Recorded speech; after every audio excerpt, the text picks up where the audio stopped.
Who would you say would best fill the role of being considered New Zealand's founding fathers? And I know this is not a subject you cover in the book of the Pioneers, but I think it's an interesting question still to consider. I mean, who, if you had to pick, say, a handful of figures that should be considered founding fathers, just in the same way that America has its founding fathers, Australia, I think, has founding fathers it considers very strongly. New Zealand seems to have less of that there's not a fixed canon of founding fathers. And do you think we could have something like that?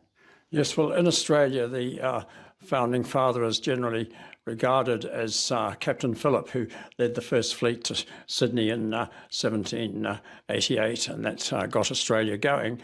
But Governor Lachlan Macquarie, who was a later governor, he really got Australia going by freeing a lot of the convicts, giving them land and starting them off on farms.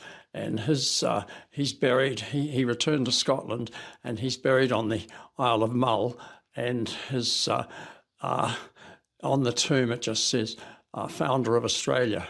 And each year on the anniversary of his death, the Australian government have a ceremony there and lay a wreath, as they do on Captain Phillip's grave in Bath Abbey.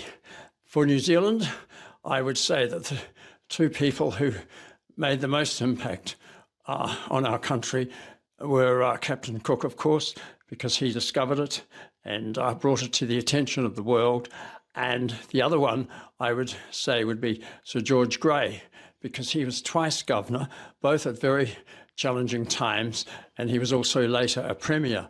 And he was a very active and energetic man, great imagination. And I think we could say that New Zealand was very much his creation.